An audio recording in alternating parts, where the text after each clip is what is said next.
present here. It's a pleasure to welcome you. It's a pleasure to welcome you all to the episode 9 of our state level lecture series of legal research methodology, Supreme Court judgments, and hypothesis testing. I'm Kamala Kritika from International Law and Organization as your host of the day. And it's an honor to be with such a distinguished audience as we journey deeper into the complexities of the lecture series. We're fortunate to have Dr. Professor P. Vanangamudi sir, former Vice Chancellor of Tamil Nadu Dr. Ambedkar Law University, with us again to lead today's session. Sir's profound expertise and dedication to the field of law bring invaluable insight, enriching this lecture series as truly valuable. Thank you, sir, for joining us once more. I also extend a warm welcome to our Honorable Vice Chancellor, Colonel Professor Dr. M. Santosh Kumar Sir, and our Dean, Professor Dr. V. Balaji Sir, our Registrar, Professor Dr. Gauri Ramesh Ma'am, our PG Director, Professor Dr. Kumudaratna Ma'am, our Faculty Conveyor, Dr. N. Heads of the department, fellow students, I welcome you all.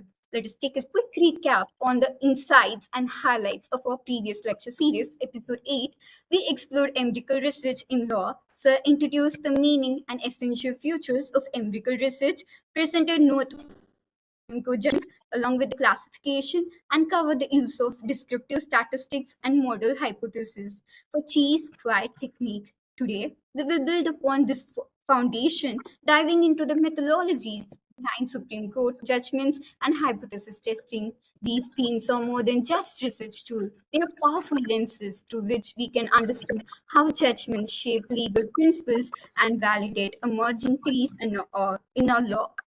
A speaker will guide us to the best, advancing our knowledge of the legal field. Without any further delay, I now hand over the session to our esteemed speaker, Dr. Professor P. Vanangamudi sir. Sir, we all eager to learn from your wisdom. The forum is yours. Thank you very much for the nice introduction.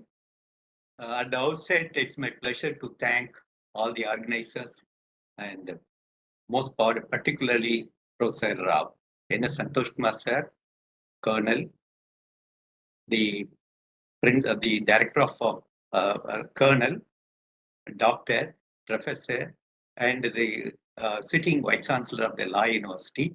More than all, we were colleagues and we are good friends. So because of this association, he facilitated to continue my service to the Law University. At the outset, I have to sum up few important things that I am very particularly interested. For a long time, there was a myth that judgments, law, they are only qualitative studies. They cannot be quantified. They cannot be studied in an empirical manner. If any research is to be empirical in law, then naturally it should be a survey research or research based on interview, all these things. It was the opinion of people, researchers. But of late, because of the digital technology, advancement of the computer, artificial intelligence, the analysis of law, and more particularly the empirical research in law, has advanced very far. Being a vice chancellor for 3 years and being a professor in that university for a long period, I felt I must contribute something to the students who are masters as well as researchers in law. They must venture into the new arena. So, with that objective in mind, I have introduced or I have been explaining or sharing my idea about that empirical research is very much possible in analyzing Supreme Court judgments or for that matter any judgments of the high courts. So empiricism is very much possible in judgments. This is the first point I would like to say. Second point I would like to emphasize, and it's a guideline to the students of masters and researchers. There has been a classification classifying legal research into 4. They are pure research, doctrinal research, non-doctrinal research, applied research. And people are of the opinion generally, it's not a proper opinion, maybe a right opinion in those days, but at present it is not holding good. Only in applied research and non-doctrinal research, hypothesis can be there and the descriptive statistics can be applied. But of late, you may come across the descriptive statistics that we explained earlier in the previous session. Descriptive statistics is very much can be used in Supreme Court judgments as well as the High Court judgments. So in that context, whether it is a doctrinal research or non-doctrinal research or pure research or applied research, empirical research is possible in the present context. First point. Second point, it is a descriptive statistics. In the 8th lecture, I highlighted the difference between descriptive statistics and inferential statistics. With the help of judgments, written judgments, which are documented, which are available in digital form, which are which are in a library form, which cannot be changed. Judgments, earlier judgments can be overruled or can be nullified. All these things are possible. But the written judgments, they are documents. They are available in the archives of the Supreme Court. And recently, a couple of days back, the Supreme Court registry, they have even introduced the summary of the judgments. Those persons who are interested to know briefly about the summary, they can go through the summary, and on the basis of that, they can look into the judgment in depth. Therefore, the point I'm trying to say, there is every possibility that the Supreme Court judgments can be analyzed in a descriptive manner, which is the empirical research. Descriptive manner in the sense 2023 up to 2023, but all the judgments, they are in the records of the records of the Supreme Court. They cannot be changed. You can analyze it. Anybody can verify it. So X does a research, and Y can also redo that research to find out whether he is correct or not. Therefore, it's literally it's an empirical verification of all the data. So in this context only, in the previous session, I point out there are two important parameters. One is central tendency, mean, mode, median. I didn't explain elaborately about mode and median. I explained briefly about mean, which is a very important yardstick to say in single word or a single point about the central aspect of the particular trend. And similarly, the variation, standard deviation I explained. I also explained the chi-square test and its suitability in the previous session in the form of this descriptive statistics. So all the four research can be analyzed in a quantitative manner or in an empirical manner. There's a clarity, there's a clarification I would like to submit to the students. And students who are interested in doctrinal research or non-doctrinal research, you can very well take the Supreme Court judgments. I am emphasizing Supreme Court judgments because they are available in digital form.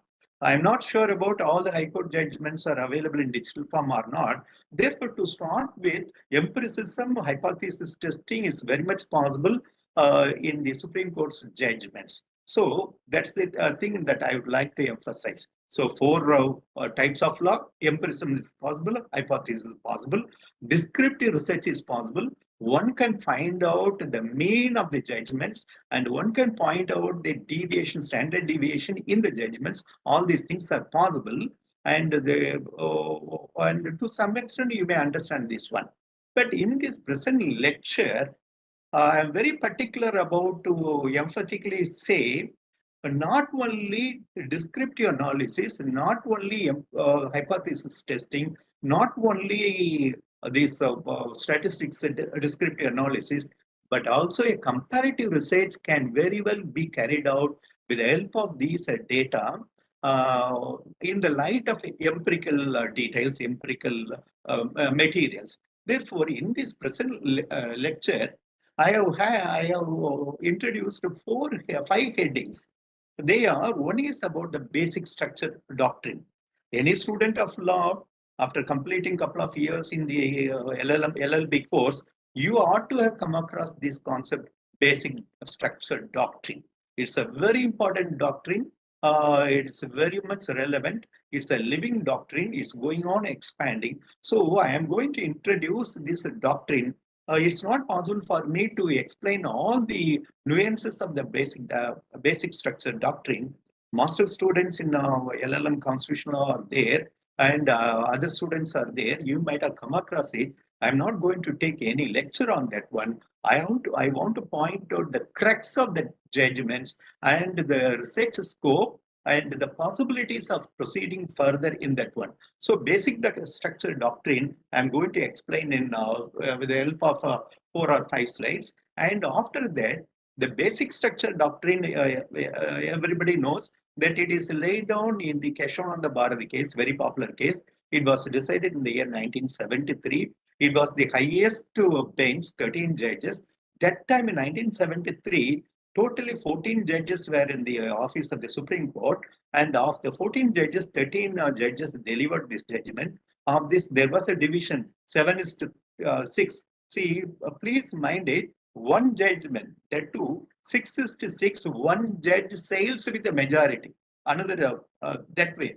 That way, the destiny of the Indian Constitution, the destiny of the basic structure doctrine, it was laid out. So I'll explain briefly about this one in the forthcoming slides. In the Keshavananda Bharati case, probably you might have come across Justice Y.V. Chandrachud, the father of D.Y. Chandrachud. He was a member. So, quite surprisingly, in the Keshavananda Bharati judgment, he dissented with the majority judgment. So we can infer that Y.V. Chandrachud, the longest Chief Justice of India, he was not favoring the basic structure doctrine. He was the dissenting. He gave his dissenting opinion about that one.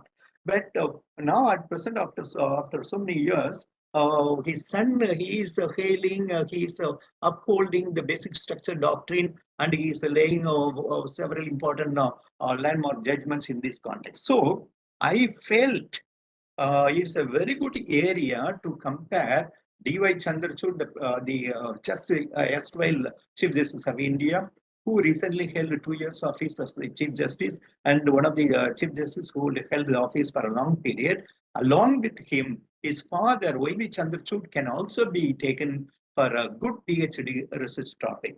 So my feeling is there are 3 PhD topics one can confidently venture, and within 2 years' time or a maximum 2.5 years' time, you can complete it. One is with the help of the available Supreme Court judgment, D.Y. Chandrachud's Supreme Court judgments an analysis. What type of analysis I will conclude in my concluding session of this day. And second one is Y.V. Chandrachud, his judgments. It can be analyzed in this context. And the third PhD is for a comparative study, beautiful area. So comparative study can be made. So these things I would like to. So in the present deliberation, the discussion, the present day discussion, I have introduced 3 hypotheses, model hypotheses. Anybody can take and anybody can develop this one. And I have introduced the method, what method can be used to test these hypotheses in this one. And finally, in the sixth heading, I have introduced, or I am not introducing, for the past 1 week or 10 days, I have gone through these 2 books, very important books on content analysis. Anybody who is interested in content analysis, don't come to the conclusion content analysis is a traditional one, useless one, and it's not useful. But my point is, content analysis, what I am going to deliberate today is the modern content analysis. It is not going to be useful to the researcher to get a PhD. It will facilitate you if you know the art of doing content analysis. You will be a most wanted person in legal firms who are doing research or who are doing very much interested in pursuing further exploration in this area. So it is a very important tool that can be used not only for research, it is also very much useful in various other aspects. In the Western countries, it has advanced far off. And in India, it's very, very limited, except a few. That too, in the traditional way, they analyze it, and it is not reached a particular stage. Therefore, my feeling is you can go through this book. My feeling is that the university can buy and enrich the university. It will be helpful to the university students who are pursuing research in case studies, case analysis. Therefore, this is the introduction about the present day discussion. Now I am moving to the first slide. In the first slide, once again, it's a part of introduction. I'd like to stress one point. Like the globe, India is also in the crossroads. The globe, the world is in crossroads because of artificial intelligence. After 20 years or 25 years or 30 years, what will be the future of India? It's very uncertain. Whether artificial intelligence, which will gain the confidence and will dominate human beings or not, is a billion-dollar question. Research is going on that one. It is that uncertainty is there. And similarly, in India, there is another uncertainty. It is a legal uncertainty. Whether the present trend will continue or the trend will be changed in the legal arena, it's a big question because we have crossed 70, we are about to cross 75 years. So 75 years is a long history.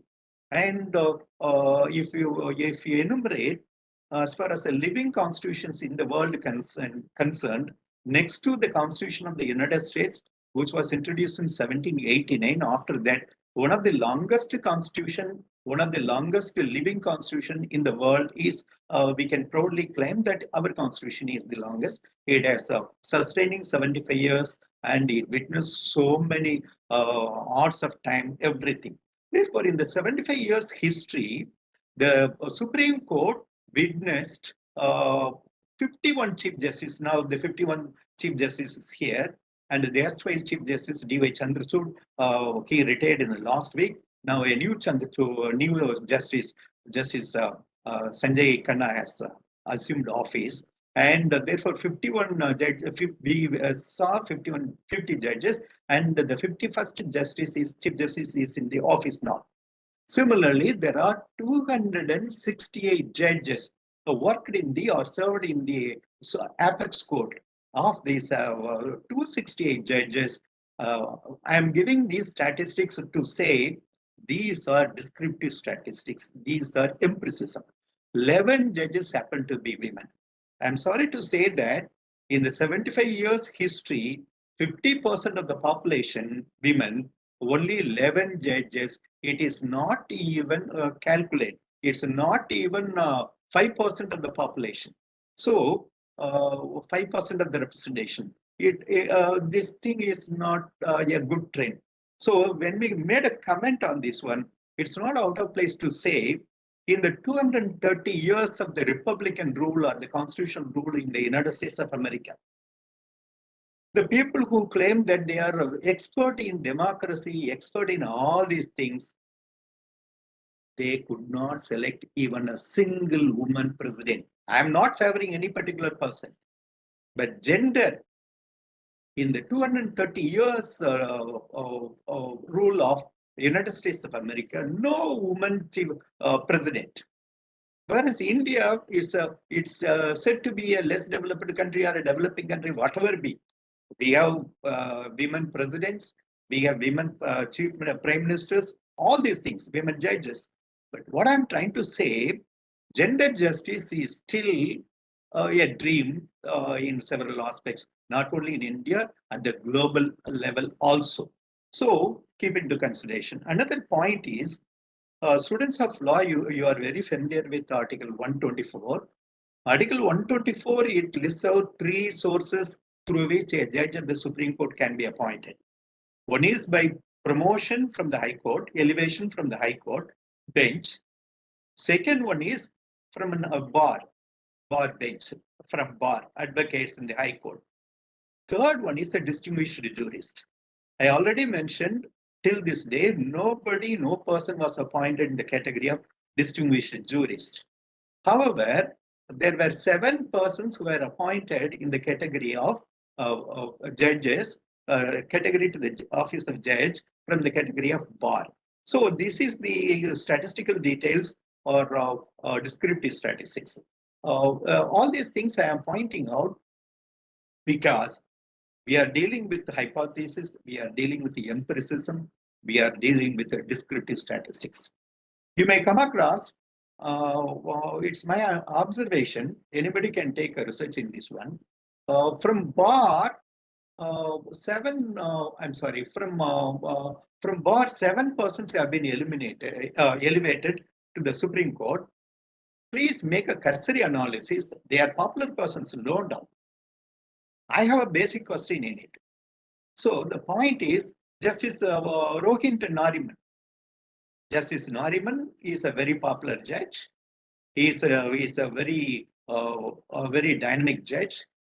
Who is he? His father is Fali Nariman, a very popular jurist, very popular advocate of the Supreme Court. Then second person is U. Lalit. His father is U.R. Lalit, who was an additional judge at the Nagpur bench of the Bombay High Court. And he was a senior advocate of the Supreme Court. So again, father, son. Then third one is Nageshwar Rao. Without saying, Nageshwar Rao is a very popular judge, and his. Then next one is Indu Malhotra, the youngest child of Om Prakash Malhotra, a Supreme Court senior advocate. And the next person is the P.S. Narasimhan. His father happens to be a justice of the Andhra Pradesh High Court. All these persons, one way or other, they are coming from the advocate family or judges family. Therefore, an empirical analysis, it was taken out, and they are pointing out in the present high courts, 50% of the judges of the high courts and 33% of the judges of the Supreme Court are family members. This country is known for the largest population, 1.45 billion. That means 145 plus crores. So this largest populous country, 268 judges, almost these judges of around about 33% more than that, they are from the same family or similar families, a single family. I don't understand what is behind it. They are good. They are doing justice, no doubt. But is it equity? Is it justice? And people may ask other things. There are persons like Balakrishnan, and there are persons like Chief Justice from Tamil Nadu, all these things. But for certain political background, it's not possible. So my point is, any student of a PhD, they can take the background of political background and the party background and the academic background and the judicial background of the judges, and they can analyze. I don't have any particular point to say. My point is to highlight in descriptive statistics, there are set of variables. With these set of variables, the judgments, the present position, all these things can be correlated, analyzed, or tested their relationship. So in descriptive statistics or for the statistical analysis, all these things are very, very important. So my dear students, I'm trying to say this area is not that much probed. Of course, there is a very popular person, I think he is from a foreign background, Nick Robinson. He analyzed empirically all these things. He has given data, statistics, all these things. Students who are very much bothering about the empiricism, descriptive statistics, mean, standard deviation, all these things, you can follow his footsteps, or that way that will be useful. But my understanding, he did not use content analysis for the analysis of the judgments. He has taken statistics, but he did not use content analysis. But in this lecture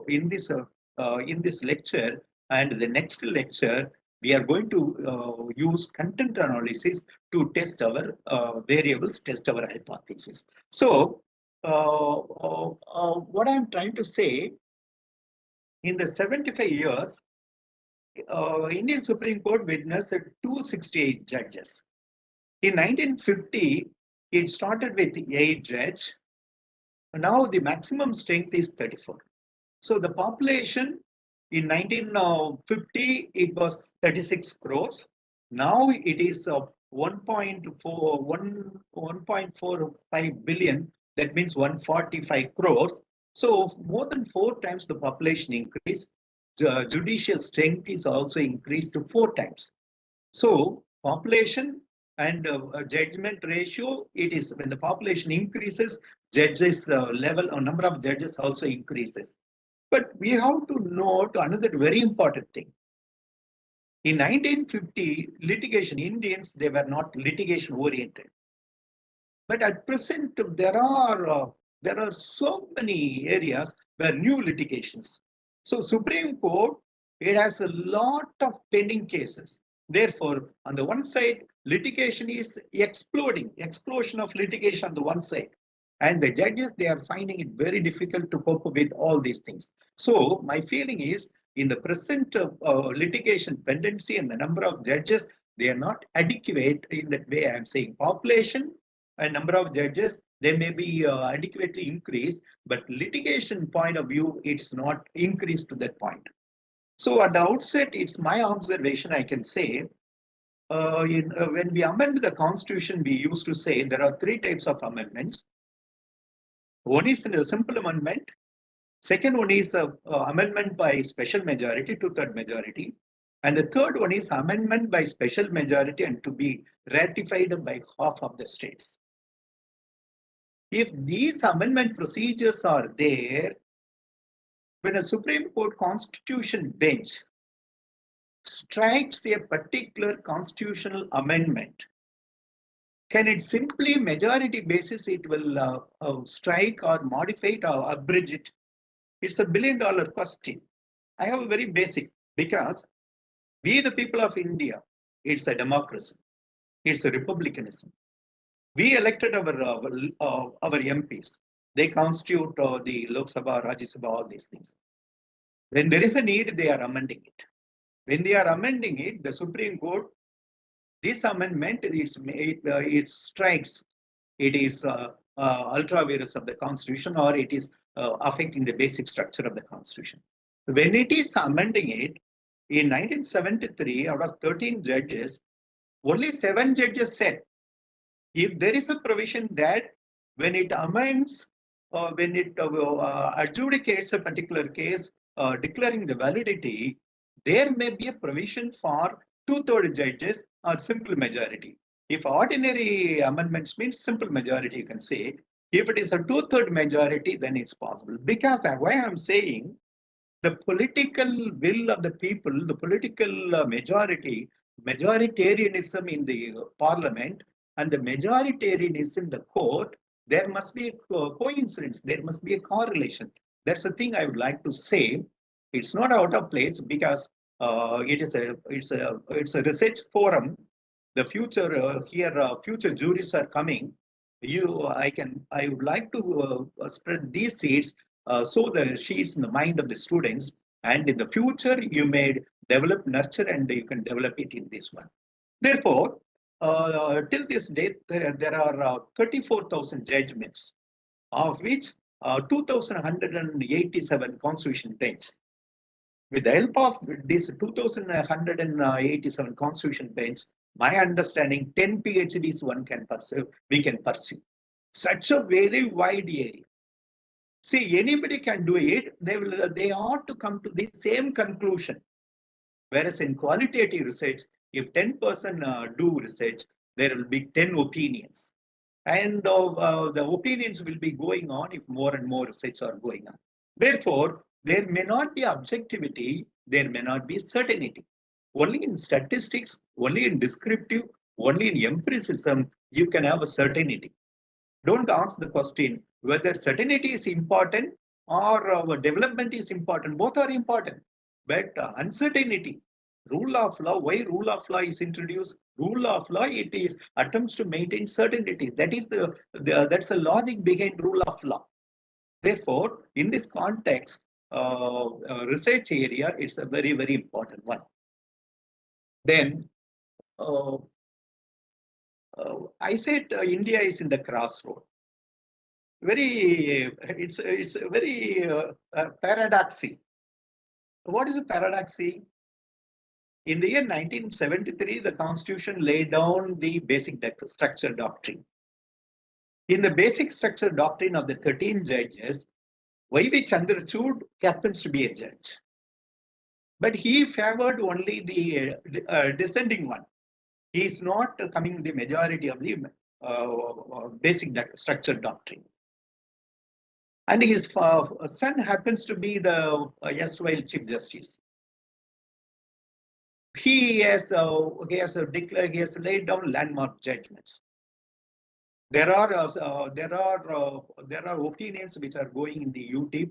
I'm not going to comment on it, but the crossroad point is in 1976, when emergency is there was a very important controversial judgment. All the students of law, you must come across this one. And in civil service students, this ADM Jabalpur versus Shivkant Shukla is a very, very popular case. ADM Jabalpur versus Shivkant Shukla, he said, if my observation is correct, there is a rule of law. Constitution is the rule of law. Above the Constitution, there is no rule of law. So Constitution itself is the rule of law. What does it mean?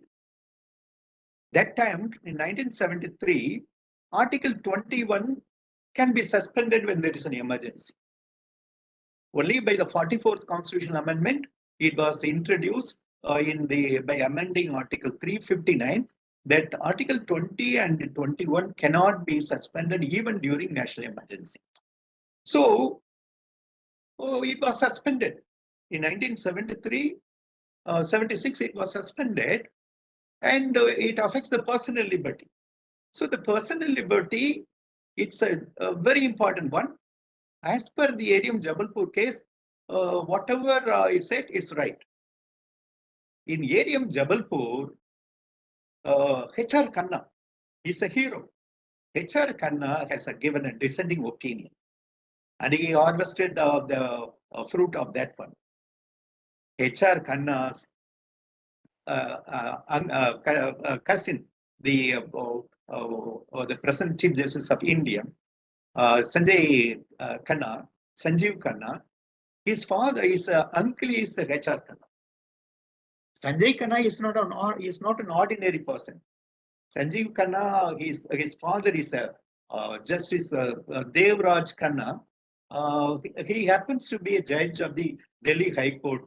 So when I go through it, judiciary is still a very important place.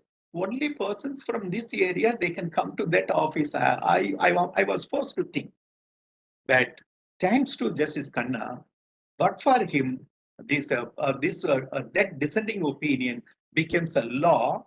And in Justice Puttaswamy versus Union of India, the very popular judgment recently, 9 judges Constitutional Bench, it upheld rule of law, liberty, personal liberty. So after 44th Amendment did not touch anything in fundamental rights, Article 21, but it introduced Article 359 Amendment, whereby it clearly stated that it cannot be taken out even during national emergency.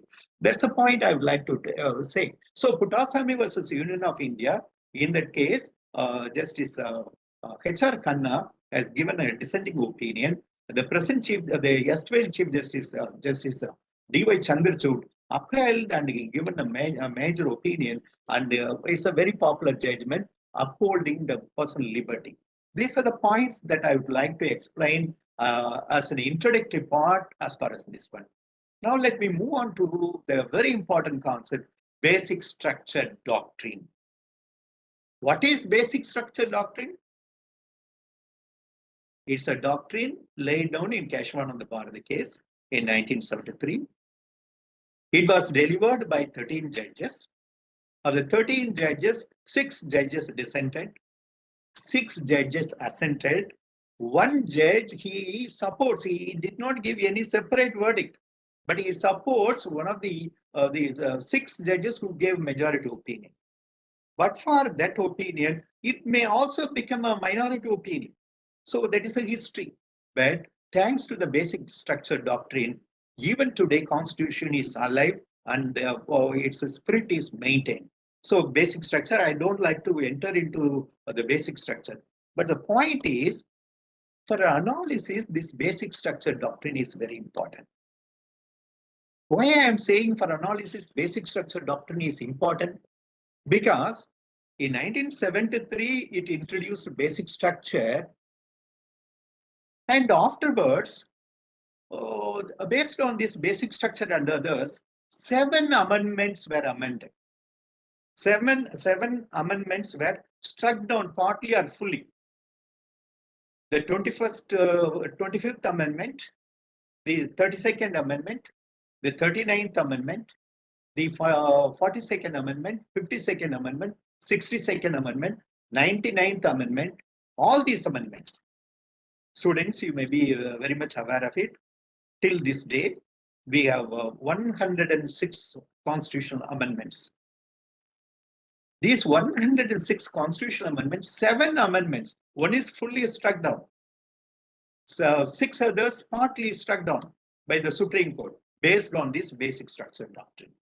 So the root, it goes back to Article 141, 142 and the inherent powers of the court.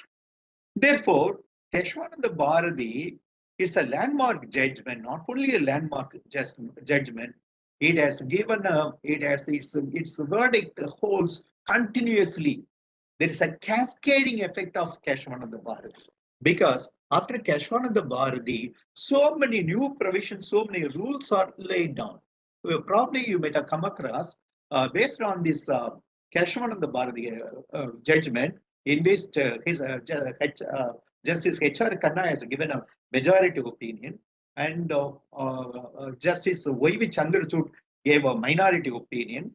All these things, it's a history, and in this context, the cascading effect is it has given a list of basic structures, concepts. What are the basic structures which are from time to time upheld by the Supreme Court? Yeah. The supremacy of the Constitution. The supremacy of the Constitution, the rule of law, the independence of the judiciary, all these things cannot be abridged. Federal features, fundamental rights, all these things cannot be abridged. So Keshwananda Bharati, it does not simply lay down the basic structure, it introduced some of the concepts like supremacy of the Constitution and other things, but from time to time it is enhanced, it is increased. The item, it has been increased. Now at present, what are the important areas? It is supremacy of the Constitution. What is supremacy of the Constitution? The Constitution is the highest one. It must be kept intact. And the rule of law, in ADM Jabalpur, it was held, the Constitution is important, rule of law is under the Constitution. Now, in Puttaswamy versus Union of India, it's clearly upheld the liberty, personal liberty, it is above the Constitution. That's why in the 44th Amendment, even during national emergency, 2 fundamental rights cannot be suspended. Article 20, this ex post facto criminal legislation, and Article 20, no person shall be deprived of his life or personal liberty except according to the law, according to the procedure of law established. So these 2 things are very important. This is a very important theoretical aspect, because in the evolution of humankind, first human beings evolved, then only state evolved. The state evolved on the basis of the social contractual theory, on the basis of the agreement by the people. So if it is a consent theory agreement, then there are certain things which the state is bound to protect. One is personal liberty. So personal liberty is to be protected by the state only on the basis of the promise given by the state as per the consent theory, pre-consent theory or social contractual theory. People entered into a contract. That's the theoretical aspect. So if it is like that, personal liberty at any cost cannot be taken out. But what is personal liberty? That's $1 billion question. The Supreme Court, from time to time, it's going on listing out these are the incidents, these are the elements of the personal liberty. In A.K. Gopalan case, A.K. Gopalan, it has given a verdict that this personal liberty is subject to the provisions of Article 20 and 22, all these things. But in Maneka Gandhi, it says this personal liberty, it goes beyond the borders of the country. Therefore, personal liberty, in the previous session, I pointed out, right to portable water is part and parcel of personal liberty, life, dignity, all these things. So it is going on expanding. I used to say, tell my research students, with the help of Article 21 and 32, including Article 226, it is possible to maintain all the fundamental rights because there is no categorical definition about personal liberty, life and personal liberty.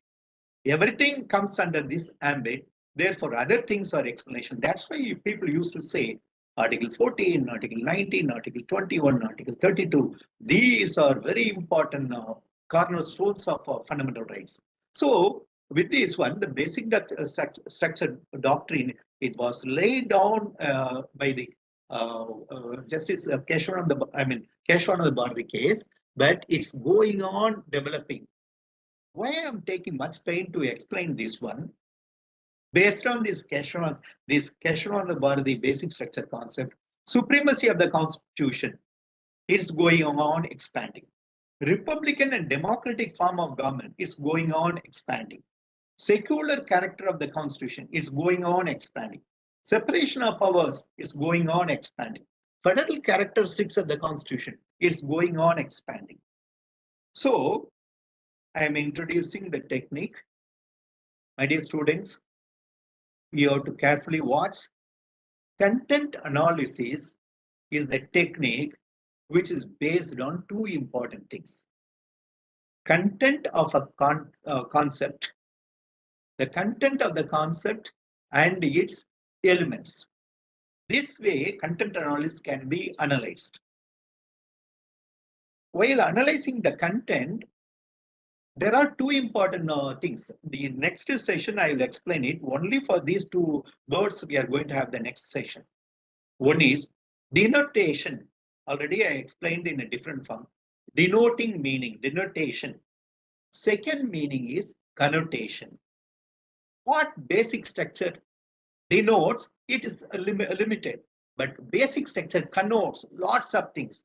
So Supreme Court, by connoting, explaining basic structure doctrine elaborately, it can go on rule, it can go on make new constitution or elements of constitution the days to come. I'm carefully using the word making new constitution. Basic structure doctrine nowhere found in the original constitution, but the Supreme Court, it held and it categorically said it cannot be even amended by the majority, including all the parliamentarians together, it cannot be amended. That way it makes a verdict. Therefore, the connotation, it goes on expanding basic structure and all the elements, all the concepts, including supremacy, republican, secular, separation of powers, and the federal characters, all these things. So, for the next 50 years, this basic structure and its cascading effects of laying down newer and newer concepts, it will go on. The point is, will there be any certainty as far as basic structure concerned? What is basic structure? It's not defined, but it's going on expanding it. So a judge with his acumen, knowledge, in order to protect fundamental rights, in order to protect the people's liberty, in order to protect the constitution, can declare anything as a basic structure. What is required? What is required for a ruling party in the parliament? Majority. What is required for the constitution bench? Majority judgments. If a majority judgment declares this the basic structure, that's the basic structure. We have no other go. Even if it is amended, it will be struck down. This is the best illustration is you may have come across the 99th constitutional amendment. So the 99th constitutional amendment, it was totally declared null and void against it. I don't like to enter into that further. So in order to preserve the fundamental values and principles, the basic structure doctrine is very, very useful. So,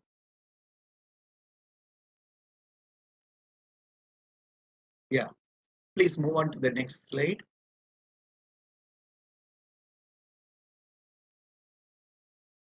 Yeah.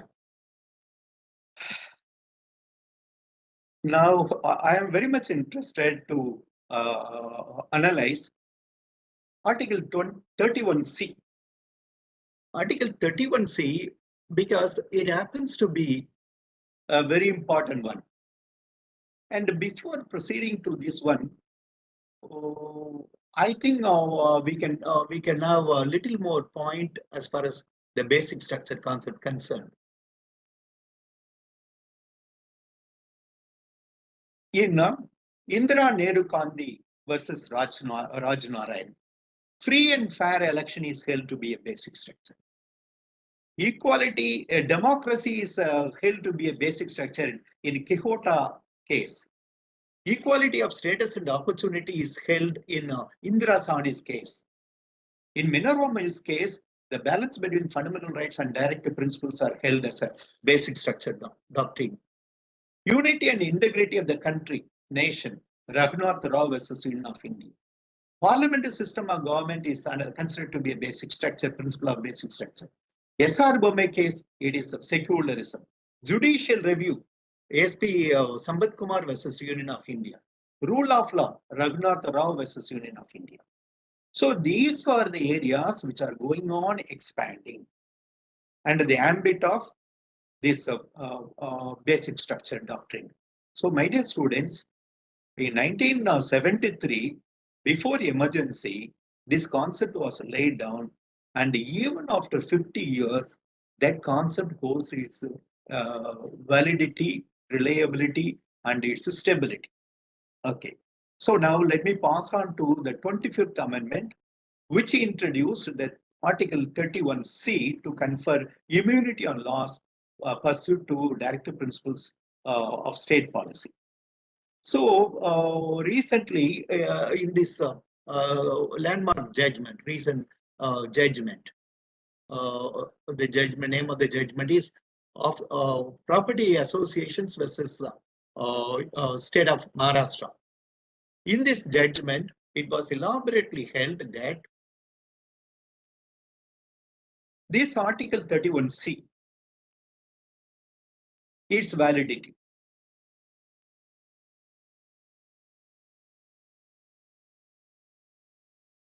Yeah. So, Property Owners Association versus State of Maharashtra is the 9 judges constitution bench. It delivered its judgment. The Chief Justice D.Y. Chandrachud, under its leadership, he delivered the judgment. It clarified the efficacy of Article 31C by interpreting the concept material resource of the community. In the previous in the session, I point out material resource of the community. It's a concept, it's a doctrine. It itself requires a PhD for analysis. So the material resource of the community, as found in Article 39B, 39B and C, is a very important one.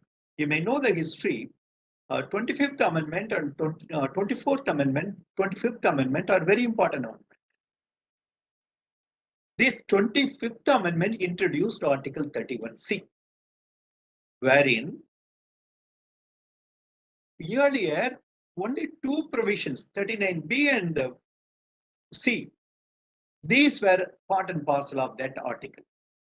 Now, in the year 1971, the Parliament introduced, besides 39B and C, all the directive principles.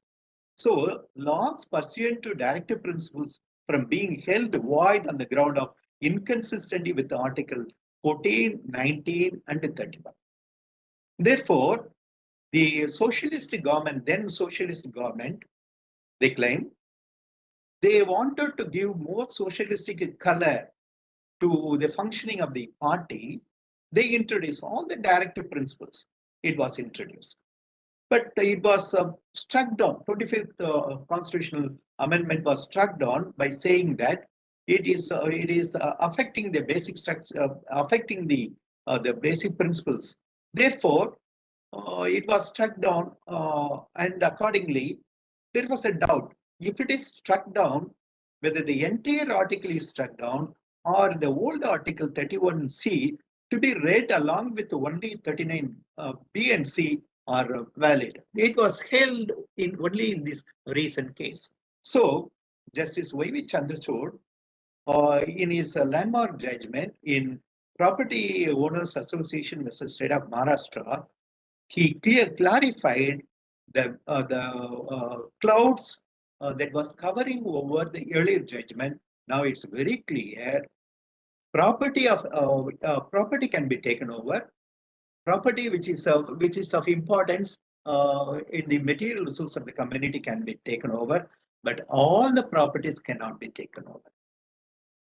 So only those properties that are not private can be taken with condition. So some type of clarification is made to Article 31C, but to be more precise, 39B is still valid. This is the point I would like to emphasize. So in this judgment, very interestingly, Justice D.Y. Chandrachud, he is a leader, Chief Justice. He upheld the judgment, and therefore, one thing I would like to take, the nature of the judgment, even if it is a constitution bench, it depends upon two important factors. Who is the Chief Justice of that particular day?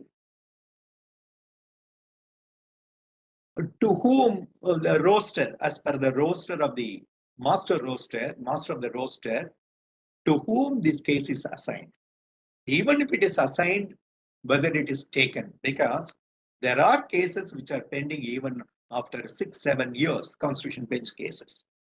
So taking over the case, assigning the case, taking over the case, and disposal of the case. Everything it depends upon the leader. What is Prime Minister to the Parliament, Chief Justice is to the Supreme Court. Therefore, these two important persons, they can do a lot of things. And for researchers, particularly for doctrinal, descriptive researchers who are interested in empirical research, you have to take the background. It's a psychoanalytical study. It's a totally different studies. You can take it in a different context. Therefore, with this, let me pass on to the descriptive statistics picture. Please, next slide.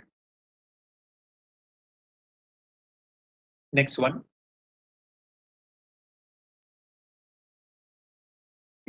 Yeah. So, if you see the picture, it's not the work done by me. It is available in the YouTube. For education purpose, to teach my students about this one, I have taken it. Tenure at the Supreme Court in numbers. This is about Justice D.Y. Chandrachud. So from the year 2016 till 2024, how many cases he delivered, judgment delivered, of which how many judgments he authored, and how many judgments he is part of the bench. These are all very important. This is what's called empiricism. If researchers do empirical research, this one picture, it gives a lot of information. I can simply say in the year 2023-24, he delivered only around about 200 judgments. But if you go through earlier one, Chief Justice Chandrachud, he wrote 613 judgments. and was part of 1,274 benches. So 613, whereas his father, he happens to be, he delivers only 300 plus judgments. Yeah, he delivers for a long period, 13 years, but in the long period, he delivers only 333 judgments. Compare. His tenure is limited, but his father's tenure is long. But in the long period, he delivered only 338 judgments. But DY Chandrachud, his tenure is relatively long, no doubt, but he delivered somewhere around 613 judgments. He played the role in 1,274 benches. These are the statistics. These are empirical. So if you take this one, it gives a lot of pictures. When he officiated the office of the Chief Justice in the year 2023-24, maximum he delivered around about 283 judgments, of which he authored 89 judgments. So we can simply compare. Whereas as a puisne judge, from the year in the year 2018-2019, in the 2 years period, he has written more than 400 judgments. So 400 judgments. Let me tell you, my dear students, don't come to the conclusion writing a judgment is very simple. Writing a judgment, and if you want to be a good judge, erudite scholar, it requires a lot of things.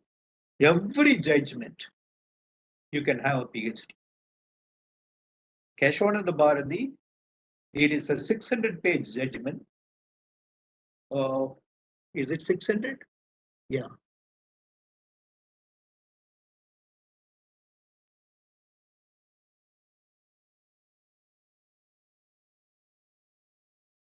$700 judgment. I have gone through it. See, when I complete it, I fail to recollect all these things. Such a vast judgment. So I'll tell you another thing. If you take all the 13 judgments, 12 judgments only, these 13 judgments interconnection, because it's a data. With the help of content analysis, you can analyze one judgment, it deserves one PhD. You can do it. And what I'm trying to say, writing a judgment, that too in the level of the Supreme Court, one judgment, and that too very important judgment, it deserves a PhD. Imagine. So highest office, of course, he has all these assistants and everything is there. His idea is important. His observation is important. His legal acumen is important. All these things. What I'm trying to say, when he's a leader, his number of judgments are limited. As a puisne judge, his number of judgments are more. But compare. But as a leader, his individual judgments, around about 99 judgments, around about 90 judgments, in author judgments. In 2021-20, a number of judgments individually, proportionately, it's low. Proportionate, I'm using the word proportionate, it's low. So with this one, you can analyze. It is what's called statistics. It is what's called, you can take the mean. What is the mean? Average judgment delivered by Justice D.Y. Chandrachud during his office. What is the average judgment delivered in the Constitution bench? Good. What is the variance? What's the deviation? If the mean is this, if the deviation is this, if there is an aberration, deviation very widely, it's an area for research. But my dear students, make it a point. Descriptive study is not analyzing the cause and effect. It is not analyzing the cause and effect. It just analyzes what is. It is not saying why. It says what. Therefore, it's a very good area for descriptive study, empirical study. Please move on to the next slide. That's rightly you moved. This is also not my study. I have taken from the UTeam. It is given in percentage. Of the 100 percentage, what are the distribution? So, as a judge, what are the area? 43% it is other. one can one can analyze what are the other areas. So consumer, 6% consumer judgments, constitution judgments, 10% constitution judgments. Please underline constitution judgments, 10% of the judgments, 10% of the judgments is a constitution judgment. Civil, it is 10% civil. Criminal, 15%. And service matter, 16%. See, analyze. This is, it's what's called a pie diagram. In the pie diagram, you can. So the entire judgments in percentage, it's given. So you can give a pie diagram, you can give a bar diagram, you can give a statistics, you can give a trend analysis, everything. So the previous couple of lectures before, I point out the tenure of the office of a judge and the quantum of judgment, they are associated. You can very well. The gender of the judge, quantum of judgments, very well. You can analyze it. So this way you can. And very interestingly, the constitution bench, there are so much area which we have to analyze it. Therefore, with this, let me pass on to his father. Please, next one. Next slide. Yeah.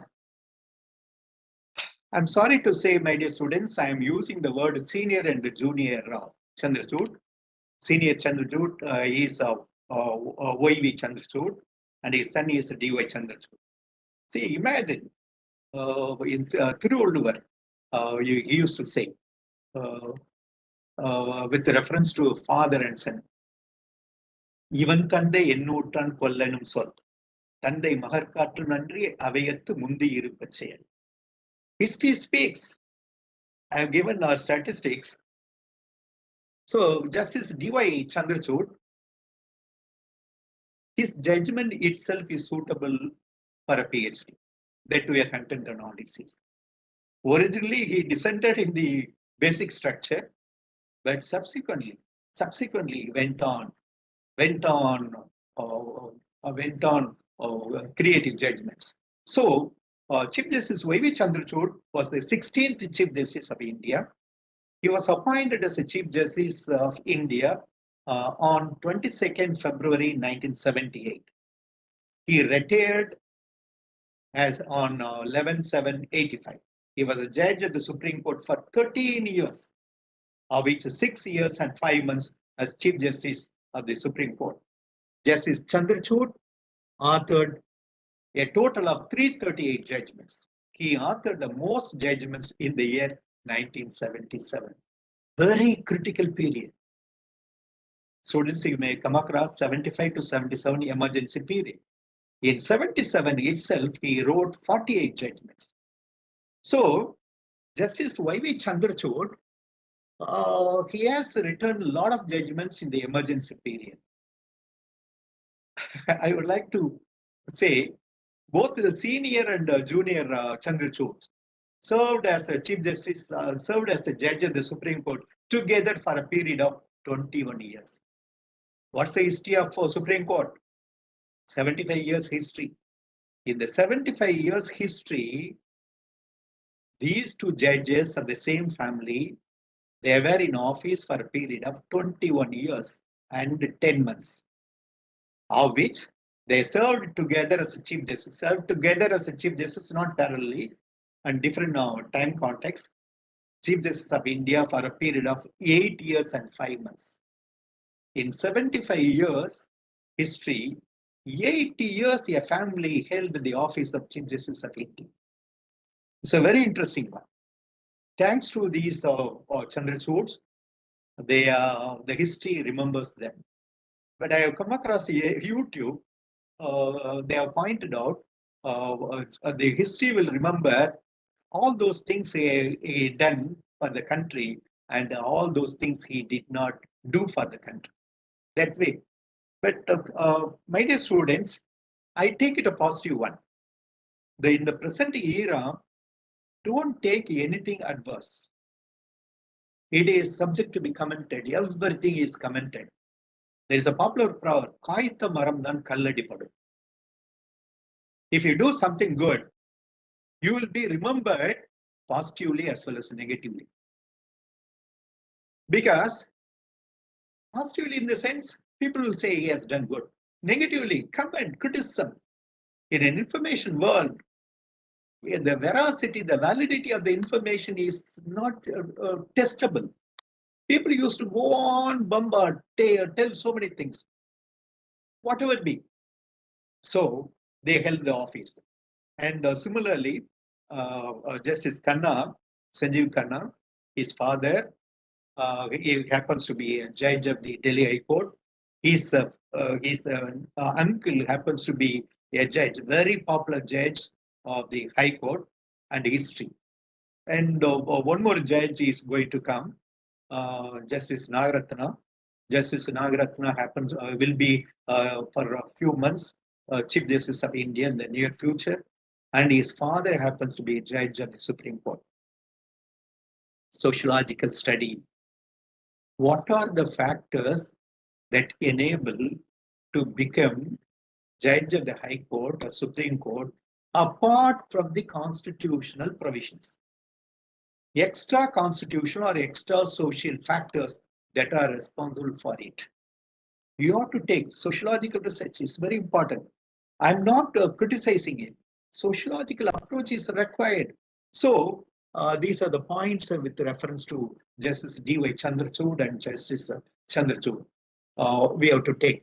So let me reiterate the point. By taking D.Y. Chandrachud, his judgments delivered, it is suitable for more than one PhD. Justice Y.V. Chandrachud, similarly, a PhD or more than that. Together, you can take a comparative study.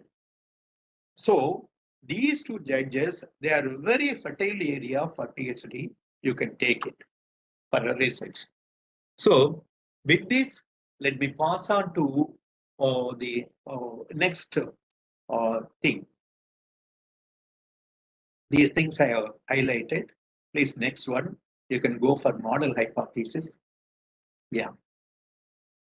I think I have given only 3 model hypotheses. My dear students, you can carefully, because hypothesis, I said, in hypothetical propositions, concepts are there. Relation between concepts are there. In hypothesis, it is more than concepts, variables are there. I have framed 3 hypotheses, model hypothesis, for explanation purpose. Here I have given the first one. There is an association. When we come across the word association, it's very possible to say chi-square technique is the technique. There is an association between liberty and power of the state favoring judgments of senior and junior Chandrachud. There are 2 categorical variables. One is association of a judge and is favoring judgments with reference to liberty on one side and power of the state on the other side. I hail from the political science background. I pretty well know the fact liberty and state, they are contradictory. People used to say state is against liberty. Whenever you talk about personal liberty, whenever you talk about people's liberty, the state power is in question. So liberty, what is the liberty? A particular person's individual ability or capacity, which the state shall not intervene. Therefore, if you take judgments of the judges of the Supreme Court, whether it is senior Chandrachud or junior Chandrachud, their judgments we can classify into judgment favoring liberty and judgments not favoring liberty. When they are favoring liberty, it's one category. When they are not favoring liberty, it means power of the state. So liberty in the context, individual oriented. Power of the state, it is state oriented. So we classify it. You may raise a question, how it's possible? We are talking about constitutional bench. Suppose if it's a 5 judges constitutional bench, in a particular constitutional bench, D.Y. Chandrachud or Y.V. Chandrachud, they may be sailing with a majority opinion, consenting, or they may go in a dissent manner. Here I am pointing out only the opinion, whether it's a concurrent opinion or a dissenting opinion. His opinion about liberty. For instance, in a particular judgment, if a particular judge has given a verdict, but it is not a majority opinion, it's not a concurrent one, if it's a minority, even though it is a minority, his idea, his view about liberty is to be taken. On the other side, if it is a power of the state, it alone is to be taken. Then you have to classify it. How to classify? Now let me introduce the content analysis concept, which requires a lot of time to deliberate. One is called codification. Codification you may come across in criminal law and civil laws. Codification is there, but here codification refers to how to codify the content. So content is to be codified. In codifying the content, next concept is what is the unit?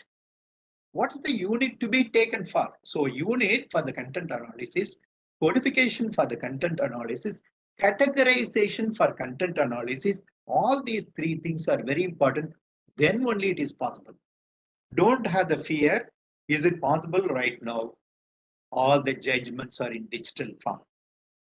If you know the basic things of computer, already Manupatra and Westlaw, all these software jambawans are there. They have everything in hand. A click of a button will do a lot of things. So liberty, this concept, in your university, there was a PhD. It is that particular word liberty alone is taken. For information, I have done a research on liberty, personal liberty, Article 21. From 1950 till my period 2013, I did it. 2013, in how many judgment liberty concepts comes? A click of a button, it will come, liberty. If you search, it will say, these are the judgments, these places, liberty is taken. If you quote 21, to my great surprise, paragraph 21 repeats. So you have to very carefully code. Codification is a careful.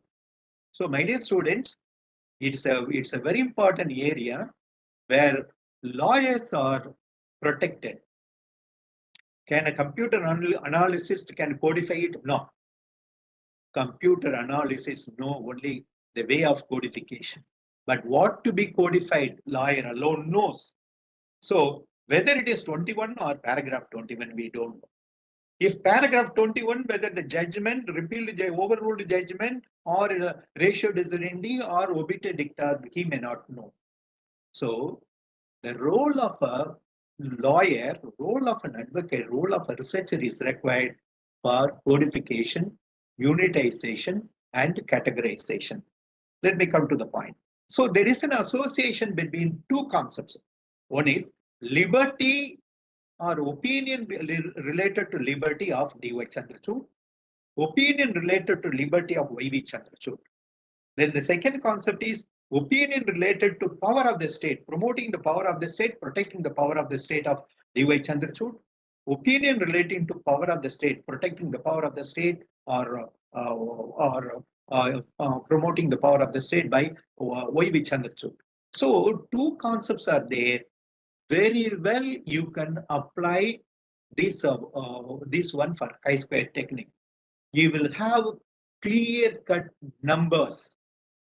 When you have numbers, for instance, in liberty, in 75 judgments, liberty, D.Y. Chandrachud is protecting. In 70 judgments, Y.V. Chandrachud is protecting. You don't come to the conclusion because of the numerical, but because you have to go for a per capita. In 613 judgments, 17 judgment is low. But in 338 judgments of Y.V. Chandrachud, 70 is high proportionality. So that way you have to calculate. That's a very important point. Therefore, promoting the power of the state. Why I have deliberately taken in 73, it's a crucial period. In the crucial period, Indian history, it's people used to say it's a clear-cut demarcation before emergency, after emergency. Y.V. Chandrachud, he was in during emergency and after emergency. Even though he is not in favor of this basic structure doctrine, even though he supported majority opinion in ADM Jabalpur against personal liberty, subsequently he was responsible for making landmark judgments, several landmark judgments. So in this context, you have to analyze it. So what are the variables? Y.V. Chandrachud and D.Y. Chandrachud. It's one variable. Variable B, liberty favoring opinion in constitution bench. I confine myself in constitution bench because in constitution bench around about 2187 judgments, it is possible to cull out. We can say these 2187 judgments, these two judges, how many judgments they contributed, what is the percentage of the judgments, in how many judgments they give a dissenting opinion, in how many judgments they have assented opinion. In one judgment recently, my understanding, the freedom of marriage, Y.V. Chandrachud, D.Y. Chandrachud, his opinion becomes a minority opinion. I appreciate this one, even though he is the leader, Chief Justice of India, he held a minority opinion and he is not dominating, dictating. So it is internal democracy of the judiciary. Don't ask me whether there is a democracy within the Supreme Court or not. There's a different topic of deliberation. So that way you have to analyze. The researcher, you have to analyze all this way. So liberty favoring opinion in constitution bench judgments delivered by Y.V. Chandrachud and D.Y. Chandrachud. If you measure all these things. So what are the things that you are expected? How many judgments, constitution bench judgments delivered by D.Y. Chandrachud? In how many judgments he favored liberty? In how many judgments he favored state? In how many judgments Y.V. Chandrachud favored liberty? In how many judgments Y.V. Chandrachud favored state? Because Article 370 case, D.Y. Chandrachud, he upheld the abrogation of Article 370. So he favored the state. That way you have to analyze. So this way, the hypothesis can be analyzed and the data can be collected. I am just introducing the concept content analysis. In the content analysis, I introduce 5 concepts. One is denoting meaning. Another one is connoting meaning. Next one is this unit of analysis, codification, categorization. Another concept we will take subsequently, one is conceptual analysis, another one is relational analysis. See, these are the modern nomenclatures of modern content analysis. If you simply count, this is one way of research, how many times it is pointing out. That's one way, but the latest modern content analysis, which is said to be a very good empirical data analysis that can be used in doctrinal research, is very much useful. So it's useful. Now let me pass on to the second hypothesis. Second hypothesis. Yeah. There is a similarity. I am using the word similarity. You have to define what's meant by similarity in opinions. So it is operational definition of similarity of opinions required with reference to pattern in constitution bench judgments. There is a pattern in the constitution bench judgments related to 7th schedule delivered by senior and junior Chandrachuds. My dear students, you are familiar with the 7th schedule. There is a list 1, list 2, list 3, union list, state list, and concurrent list. From 1950 till this day, in 1950 it was 97 items, 47 items, and 66 items. So 66 items, state list. 47 items concurrent list. But if you trace the amendment from by 100, it is another area of PhD. By 106 amendments, one after amendment, I have given this topic to a PhD, to one of a PhD scholar. He has not completed, still it is pending. Amendment and the powers of the state. Constitutional amendments and powers of the state. There I have given the synopsis of the guideline. There is a tendency wherein the parliament, by way of amendment, it went on increasing the powers of the union government at the cost of the state government. So originally it was 97 subjects. Literally, if you speak, it is more than 102 subjects. Whereas in the concurrent list, the state list, originally it was 66. Now the number has come down somewhere around 62 or 63. The concurrent list, in the concurrent list, which government has better power, higher power? Union government has higher power. So in the concurrent list, originally it was 47, now it is 52 plus. Therefore, numerically, if you speak, that forced me to coin this, frame this hypothesis. There is a similarity in opinion of pertinence in Constitution bench judgments related to 7th schedule delivered by senior and junior Chandrachud. In making opinion in the Constitution bench, I am giving the word opinion because in some judgments they concur with the majority. In some judgments, they go against the majority opinion. So opinion is different. It may be minority opinion or majority opinion. I am observing, I am trying to find out the association between similarity in opinions of pertinence in the Constitution. Union list, state list, and concurrent list with a reference to 7th schedule delivered by senior and junior Chandrachud. What are the variables? Opinions favoring more powers to the union of state and powers of the states. So powers of the state, state governments, state list, and the union. So this is one opinion. Second variable is opinions favoring more powers to the Union of India and powers of the state by senior and junior Chandrachud. In a different context, you can see federalism, federal principles. I have come across a very interesting name. I made a content analysis, number-wise analysis. How many times in the Constitution of India the word federal is used? To my great surprise, only in one place I come across the word federal.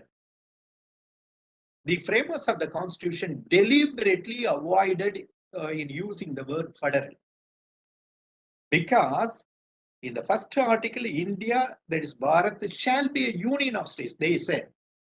In one of the articles, they use the word federal not to mean federalism. Because prior to the Supreme Court, from 1937 onwards, there was a federal court. To provide pension for the retired federal judges, they use the word federal. So federal concept is deliberately not used. But the basic structure doctrine says federal principles. It's not federal principles. The concept is federal, but it is a union of states. So union of states, that way we have to take into consideration. So federalism, federal features, all these things. So if you take the relation between union and states, it refers to federal. There the legislative, executive, and judicial relation is not there because the judiciary is an integrated judiciary. There is no federal judiciary. Supreme Court is common to all. That's why we are not calling Supreme Court. He is a Supreme Court Chief Justice of the Supreme Court of India, Prime Minister of India, Speaker of the House of the People. So that way we are speaking. Therefore, when we talk about federalism, the union government, state government, union parliament, and state legislature, that way. So the variable opinions favoring more powers to the Union of India and powers of the states is a very important thing. Opinions favoring more powers to the Union of India and the powers of the states by senior and junior Chandrachoods. But my observation is it is another area for PhD. Even the Supreme Court, except the recently held the taxation judgment, recently a constitutional bench with reference to taxation of minerals and other things, it supported the state government. The state government has a power to levy taxes that way. In almost most of the thing, the Supreme Court is siding mostly towards the federal union government or parliament or the powers of the parliament, rather the other way. It is subject to be. You can take it as a hypothetical statement. You can study this one. So this is a second hypothesis. You can take it. You can very well analyze it. So I have given a PhD topic and it was not carried out. Some of you may take it for analysis. The constitutional amendment and powers of the states or powers of the union. That way you can take, or this way you can take. There is a similarity in opinion of patterns. Patterns, it's a very important concept. In content analysis, patterns can be analyzed and it can be picturized. You can give what's called a pie diagram or a bar diagram, whatever you want to give, or you can give what's called a trend analysis. So with reference to seventh schedule, you can do it as a PhD work. Then let me pass on to the third model hypothesis. So the third model hypothesis, it is a similarity. There is a similarity of opinion of patterns in constitution bench judgments related to basic structure doctrines delivered by senior and junior Chandrachud. So with reference to what?